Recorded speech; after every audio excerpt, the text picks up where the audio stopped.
Hey, everybody, what is up? And welcome to another episode of Rocket Live. I am joined today by rock star, PR agent, publicist, Julie Livingston from WantLeverage Communications. Julie, thank you so much for coming on the show today. Chris, it is so great to see you. It's been a while, so I'm really glad we can catch up. Yeah, I know it is. It's definitely been a while. And to everybody out there watching, quick backstory: Julie and I have known each other for a bunch of years. Been involved in several networking groups, and just overall developing a relationship, referring each other out, sharing clients back and forth. And I'm really happy to finally have her on the show, so that way she could be able to talk to everybody, answer your questions today about public relations and how that works, and share some really cool like tips and ideas and all that. So Julie's all about turning people into rock stars and helping them to achieve that rock star status. And I'm really happy that she's taking the time out of her day to join us. And so Julie, before we get going, I think it'd be great to share, if you could share a little bit of your background and talk a little bit about WantLeverage Communications and sort of what you specialize in. Sure. I started WantLeverage Communications about 6 years ago, and I am a public relations veteran. I've been doing this for more than 30 years, and I have a background in helping under-the-radar businesses, companies that either might be kind of new to market or have been around for a while, but are kind of coasting. And they're sort of, people describe their company as sort of the world's best kept secret, or that they're flying under the radar. Right. But it's come time because of increasing competition, or the market has changed, or maybe they have a family business that they're looking to get ready for sale in a few years, that they really need to increase their visibility, their brand credibility, and they need to make some noise. They really need to show the world the kind of rock star business that they really are. So my background has been in public relations and marketing. I held staff positions at Scholastic, at the Toy Association. I've had a lot of fun in my career. Yeah, absolutely, especially the toy part. Yeah, I've worked in education marketing. I've done a lot of work for industry associations and manufacturers. I've really worked across industry sectors, but I'm really an expert at getting my clients featured in media outlets, from the New York Times, the Wall Street Journal, Entrepreneur Magazine, Crane's New York Business, and then even on the parenting side, Healthy Women, Parents Magazine. I've worked a lot with social influencers, so I've sort of run the gamut. I'm a 3-time board member of New York Women in Communications, where I brought a reverse mentoring initiative to them. Which is still going on. So that's pretty exciting. And I have my master's in communications management from Syracuse University's Newhouse School of Public Communication. Wow, that's awesome. So that's really impressive resume. Thank you for sharing that with us. Sure. And I love that too, because I think the first time you and I actually met, you were like, so I know you're really into Star Wars, and I used to do toys, and I just I thought that was like, oh my God, first time we talked, and it's just like, Chris, I've had so much fun in my career, between working at Scholastic and working on all the Harry Potter books. I think my son Jacob, my older son, did one of the early media tours for one of the Harry Potter books. He had to read the book in one night, from start to finish, and then he was on television, newspapers everywhere. He did a whole media blitz on that book.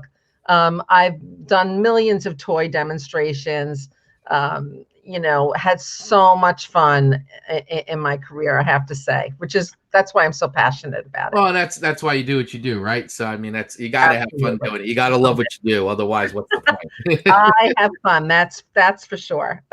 That's great. Now, what I wanted to talk about, because what I think would be really great for people to understand is, I think a couple things is, I think it'd be really interesting for people to hear. And I've had other, people who do PR on before, but it is one of those things where I feel like, some people don't understand exactly what it is or why they even need that, and I think also too, I know this, but for other people listening and watching who may not, is, the difference between, public relations versus like the marketing agency or the advertising agency. Absolutely. Because even though there is crossover, it's very different. I mean, it's not the same thing. Like, advertising is not the same as public relations.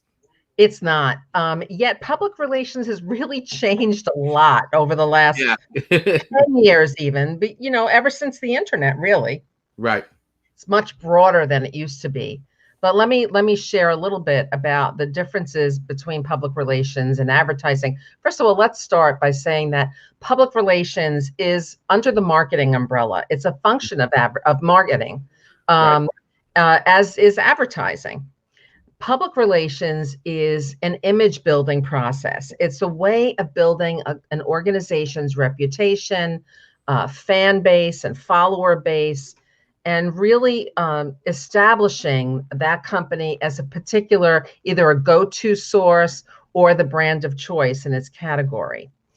A lot of what I do is to help clients to get featured in the media that matters to them. So getting their subject matter experts or their CEO or chief technology officer featured in the Wall Street Journal, Entrepreneur Magazine, Biz Journals, Crane's New York Business, whatever is, or industry trade publications, which are a very important, Right.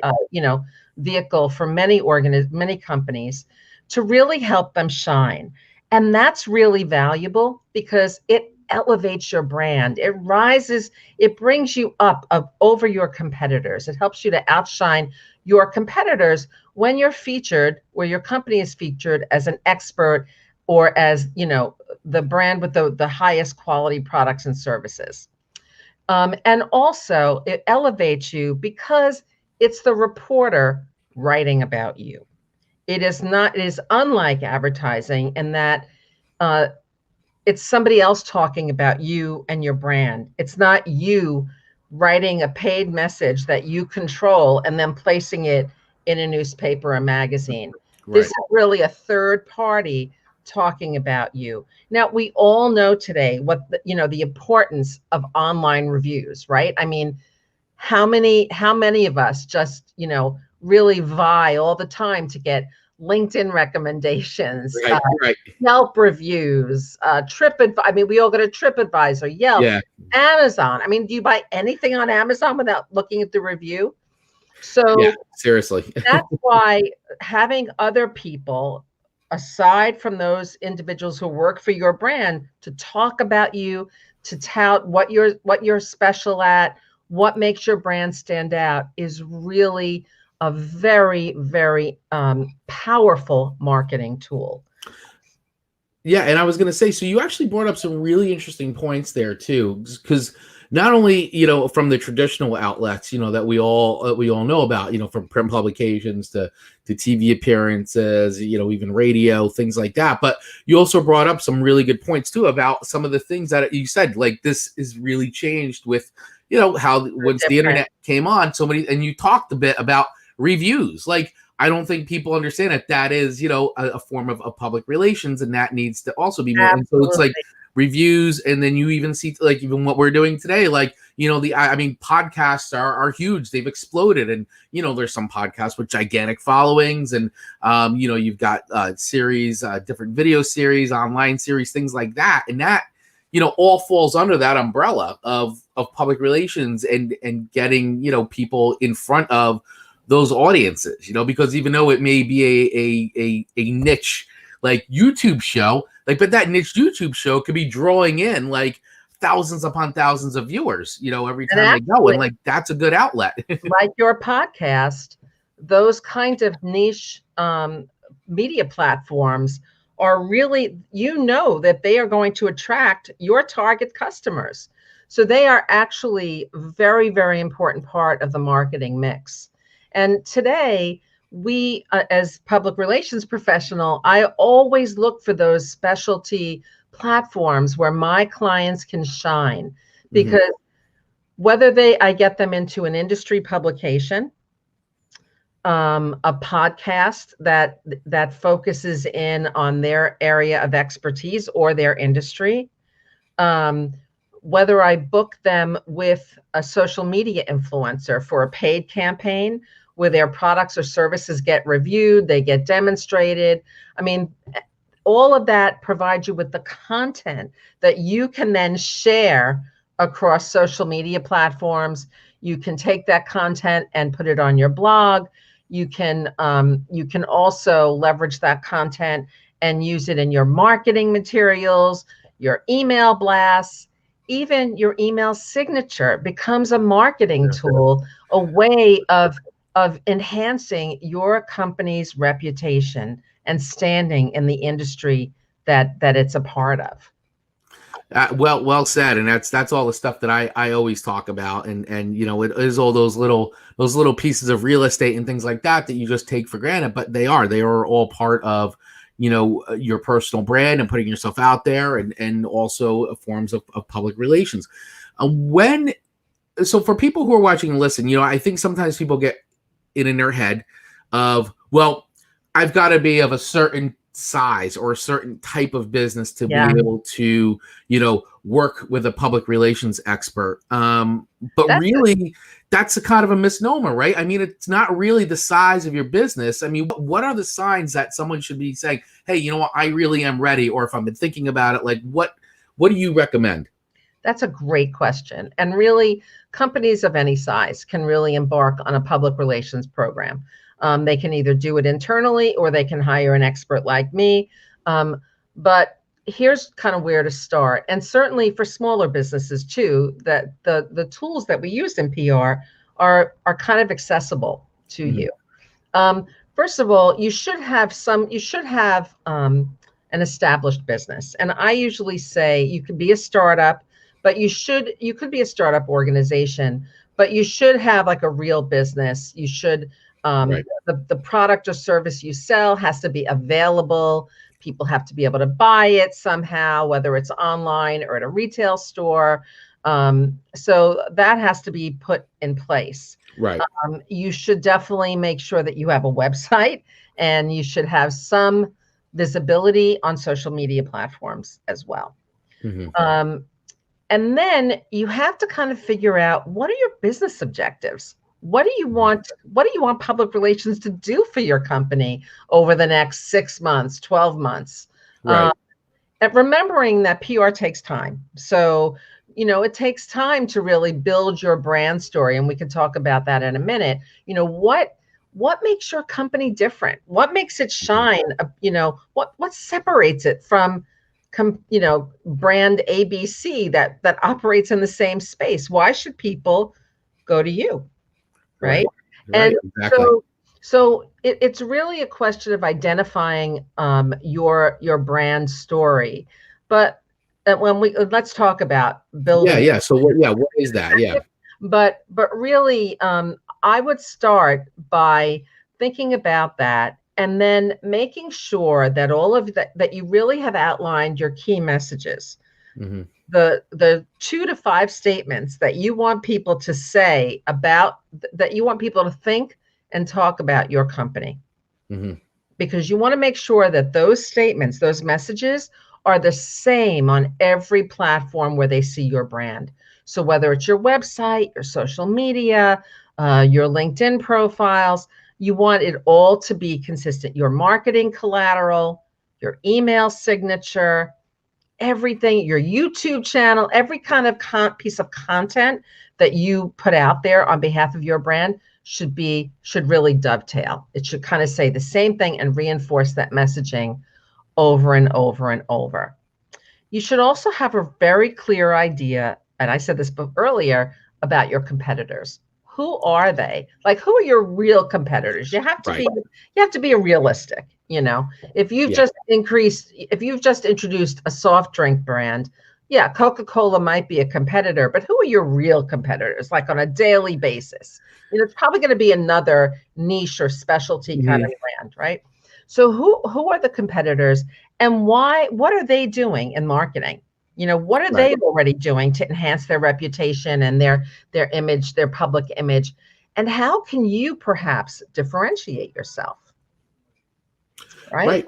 Yeah. And I think those are all great points. And And it's, once again, it's a lot of what we talk about on this show. And, and what I talk about is that personal branding aspect of things is, is to make sure that, and this is what you're talking about with your brand story, like, have all that stuff together, because that's what makes you unique and stand out. It's not necessarily, at the end of the day, it's not all about like your logo or like, the company itself, but it's also about like who you are and what you bring to it.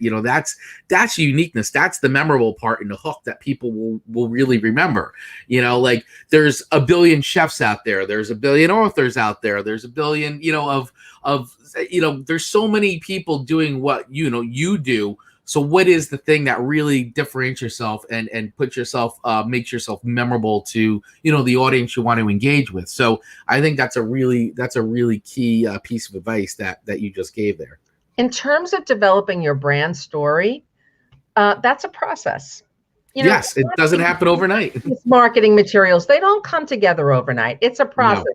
It's a thought process, perhaps a brainstorm with your senior team or colleagues.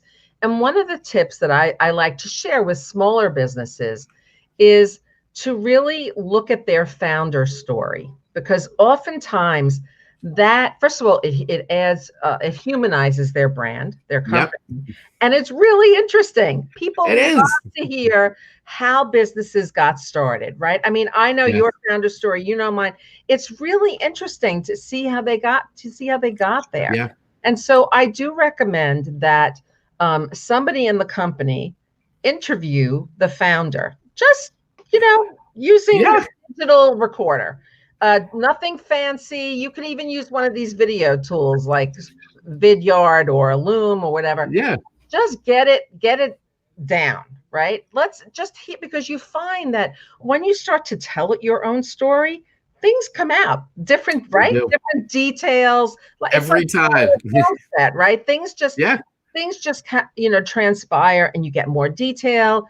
You find out more about the early beginnings, maybe the first client that company had, or the first sale, etc. And that starts to flesh out some of the details that then you can maybe decide to really amplify through your marketing and public relations efforts. Yeah, that's such a great point, because it's one of the things that like we talk about all the time. And when you said humanizing your brand, it's often like, oftentimes I think marketers get so wrapped up in, not that data analytics are bad, but I think it's also, you also have to think about like that data analytics are representative of people and, what they're doing, their decisions that are being made.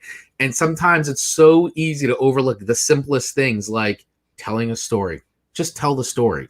Let people know, like, what is a company made of? What's behind it? Who's the founder behind it, or founders? What are their stories? And that's such a key thing that you said there too. Again, is that like not to overlook the power of the story, because oftentimes that power of the story is a thing that really, really does set you apart from, your competitors, rather than being like sort of a nameless, faceless corporation, like really bring that human element into it and bring that to the forefront of things. And then that's when you start to see like that real deeper connection with your clients and stuff. And especially if you've even had humble beginnings. I mean, that's so inspiring, right? I mean, everybody loves the story of I started a business out of my garage or the trunk of my car. And like, everybody goes, like, those are great stories, because that's punk rock, man. Like that's totally punk rock. Right. Like, you want to hear that stuff.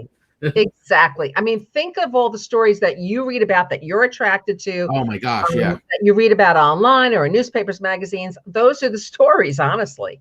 There are people who've risen above, who created something great from nothing. So really, there's a story in every single business. So I recommend getting that story on a recording. So then you could start pulling it apart, looking at the kinds of descriptive language that's been used. And then you could really start kind of building your own public relations campaign. But the earliest thing that you can do is actually to start posting on social media, is to start, sharing bits of your story in your posts, and pick the right platform or platforms that you think your target audience is frequenting. Like, for example, I'm really using LinkedIn as a marketing platform for my business, because I think that's where the chief marketing officers that I'm looking to connect with hang out. Right. But you may have a business where Facebook works, or Twitter, or Instagram. I mean, it really, if you have a very visual product, it really depends. So you have to kind of get to know your customers. But I think the more you start writing things down, and on your website, make sure you have that about section. And remember, you can always change it. All of these digital tools they're not meant to be sitting there for 30 years. They're meant to be updated constantly, right? So just because you write something about your company today doesn't mean that you can't change it in a week. Oh, you're singing my song. That is, you're singing my song, man. That's absolutely it. Because yes, exactly. Exactly. Because you wrote it, a year ago. Well, you know what? Go update that. Even if you wrote it a month ago, why don't you read through it again? Because maybe there's something you want to add or take out or tweak. Because our businesses, our brands are always evolving. I mean, it's life. It's organic. It's constantly changing, constantly evolving, and it's worth going through that and making those updates. And it could make the big difference, that you're looking for, when you're looking for that spark sometimes, I think so. Another thing that you can do is, when you're early in your business, is you can start blogging on your website and then sharing that content on social media. That's something you can do on your own, making sure that you incorporate keywords so that you're easily findable on Google. Right? Yeah. So absolutely. Got to use those keywords. Right? That's a very easy tool. And that's a storytelling tool that helps to build your brand image, your brand reputation, and attract the customers who are searching for your kind of service or product. So you could start with doing a blog, with social media, with your about page on your website for certain. And then you can also start looking into, I would start with your local media. So if you're based in a particular city or town and there's a local paper or a local online news site, start checking that out. Start reading it and seeing if they profile other businesses like yours. That might be a really great place to start with getting the word to, being more public about your company and what you do. There are often lots of online news sites. I think hard copy newspapers are sort of, falling away at this point. Yeah. We've gone so digital, but there are lots of opportunities there, as well as in your industry verticals. They are really constantly looking for news about innovations, et cetera. And so your company or one of your executives or subject matter experts could be a prime candidate to offer their expertise. Yeah, I think that's a really good point. And I also feel like that's another thing that gets overlooked a lot of times is not taking advantage of the trade associations that, cater or part of or service your given industry, your particular industry. Definitely should be taking advantage of that, because when you're talking about, if your market is that audience that makes up that trade, then you should 1000% be producing content and being very proactive to put yourself in front of that audience and taking advantage of the outlets that are there for you. You're so right about the trade associations. Having worked for and had clients of associations over many years, that is the prime way to get the ball rolling in terms of starting to get your PR message out there. Can you get on a committee? Can you get on a panel discussion on a particular topic?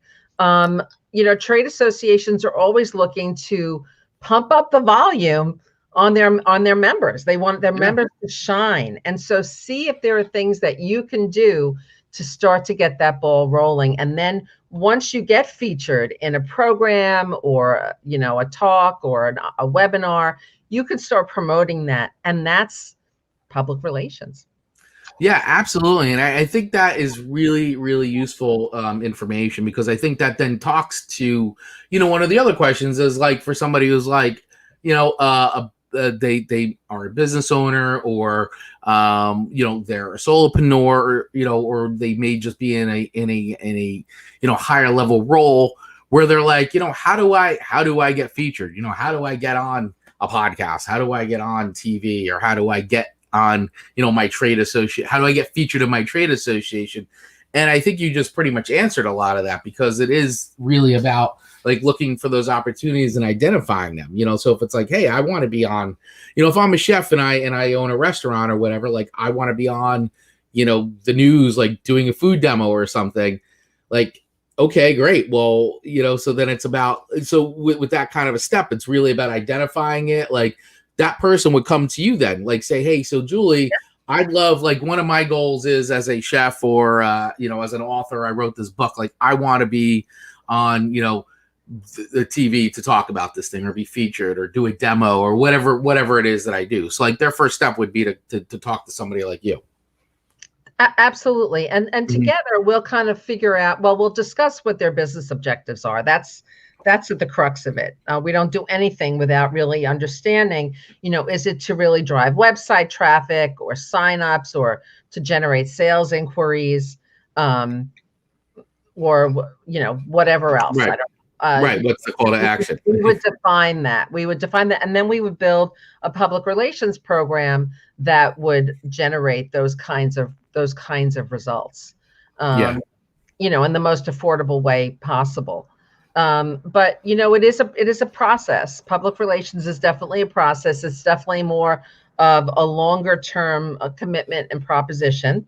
Right. Because it takes time to build not only your brand story, but to really shape it and sculpt it in a way that's really compelling to the media or any other audience. One of the other things that I do is broker relationships between companies or between companies and other organizations, whether they're nonprofits or research entities, to help them expand their brand reach. So, for example, for an association, I brokered a relationship with a research company. And together they created a barter relationship where they developed a proprietary research study. And then once we got the results of that study, we were able to promote it to the media, and we got a lot of coverage for it. For another client, an education company, an education tech company, they had already hired a market research company. Then they came to me once they had the results of this study, which they sold online training for people to develop a career as a web developer. And once the research came out that said that web developers not only are earning big buckos, but they're highly coveted positions, great careers, and they're the happiest. Well, I was able to place that story in Mashable. It got shared more than 6,000 times and on the front page of USA Today's business section, because we had those data points that were really valuable. And the company that was featured was a small company. Right. And once again, it's not always about the size of the company. It's not reserved for, cajillionaires or anything like that. I mean, it is like, you could be a small business owner and also get that kind of feature. There's no question. The other thing that companies should consider is creating content that they can contribute to online platforms or to their industry verticals. And that's often a really great opportunity to start showcasing your industry authority and thought leadership. And so, I work with a lot of companies to get them, I help them to write articles on particular innovation or new technology or service that has applicability and that would interest a bigger reader base. And I placed them in industry publications. And that really is quite prestigious. And it really, again, as I said, it elevates your brand. It puts your brand in front of key audiences and is a great building block to increasing your visibility and your brand credibility. Yeah, absolutely. I mean, well said. That is really good advice and some solid tips. I wanted to just switch gears for a second. And because you and I were talking about this a little bit offline, and I think it's beneficial too for people to hear this who are listening to this, and maybe they're looking to get into PR on their own. Maybe they're looking to start their own agency, or just they're thinking about maybe making that career switch, like so many people have been doing this this year, like making their change and saying, well, maybe I want to do more of this instead of this. What kind of tips or advice would you give somebody who is maybe looking to make that jump into the world of PR and become, yeah? All I can say is do it, because it's just, we were talking about how much we love being entrepreneurs and the creativity and the freedom to really do what you do best. And so I would say that it's probably a good idea to first perhaps join an organization, maybe like New York Women in Communications, where I was a 3-time board member and very involved over the years. Just learn a little bit more about the industry, make some really great contacts, maybe add another credential to your resume, such as being on a committee or leading a special event with industry leaders. And then I would start, again, telling your story. And LinkedIn is probably a good place to start to do that. So start telling people that you're hanging up your shingle. You're putting out your shingle, you're starting your business. This is what you're doing. Come up with a name for your company, whether it's your own name or like I have WantLeverage Communications. Right. A simple website. You don't have to go crazy. It could even be more of a landing page. And I would start populating it with snippets about you, about your story, what you bring to the PR game. What makes you different? What things do you specialize in? What industries have you worked in over time? And I would put photos of myself on there, really show people, if people are going to come to you because of you, right, you have to feature yourself on there. And then I would start getting on social media. As I say, I use LinkedIn as a big platform. Based on it, depending on what kind of PR you want to do. Right. You might use other social media platforms as well. You and start using video. Why not use some simple video messaging to really talk about your brand and what you can offer, and start networking. Get into networking groups. You and I were in 2 networking groups together. I've met so many people. Gotten so much business as a result of people getting to know me and really seeing what I bring to the party, my credibility, my skill set. So really getting into networking groups is very, very helpful. Yeah, I am a huge fan of the networking groups. I think, as everybody knows who listens and watches to the show, that I wanted to, almost everybody that has been a guest on here is somebody I've met through networking, that I built a relationship with, and whether it was an introduction from someone I know, or I've directly, networked with that person in a group. And, like you and I have, we've met each other a few years ago now. It's been, which is like weird to think about, but it's been a few years. And, but this is it. I mean, this is how you do business. You maintain relationships, you grow relationships, and things happen. Magic happens. It does, because you develop sort of, you develop a camaraderie with people, and you get to know what they're specialists in and how you can help each other. And it's first of all, it's really fun.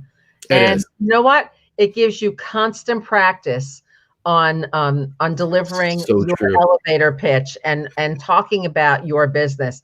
I find that every time I'm at a networking event or in a conversation with a newish colleague, that I'm practicing my spiel. And it's very true all the time.